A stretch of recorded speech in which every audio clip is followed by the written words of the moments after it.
আমি আসছি এইখানে পল্লী চিকিৎসক হিসাবে শিক্ষকদেরকে আমি সহযোগিতা করতে সহযোদ্ধা হিসাবে মাঠে নেমেছি। 20,000 টাকার ঔষধ এখানে নিয়ে আসছি। এই ঔষধ আমি ফ্রি দিব এবং সহায়তা করব। ফ্রি আমার প্রতিষ্ঠান থেকে ফ্রি চিকিৎসা প্লাস ঔষধ দিব, মাগনা কারো টাকা নিব না, সবাইকে আমি ফ্রি চিকিৎসা করব এবং প্রতিষ্ঠানকে জাতীয়করণের লক্ষ্যে শিক্ষকদেরকে আমি সহযোগিতা করতে সহযোদ্ধা হিসাবে মাঠে নেমেছি। যে পর্যন্ত বাংলাদেশ স্বতন্ত্র ইবতেদায়ী মাদ্রাসা জাতীয়করণ না হবে সেই পর্যন্ত আমরা মাঠে আছি, প্রয়োজনে জীবন দিব।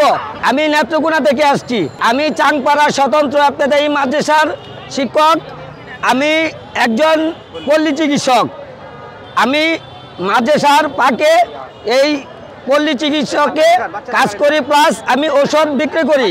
সেই জন্য আমার প্রতিষ্ঠান থেকে SM নাবিল মেডিসিন কর্নার হতে আমি 20,000 টাকার ঔষধ এখানে নিয়ে আসছি।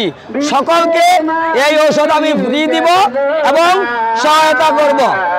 বাংলাদেশে আমরা আশা করব আমাদের কন্ট্রোলে যাচ্ছি, আমাদেরকে সচিবালয়ের পক্ষ থেকে মেসেজ দেওয়া হয়েছে, আমাদের এই প্রতিনিধিরা যিনারা গিয়েছেন তিনারা আসার আগ পর্যন্ত আন্দোলনের রূপরেখা নিয়ে আমরা কোনো কিছু বলতে পারছি না। পান গঠন মুক্তির জন্য আবেদন করেন।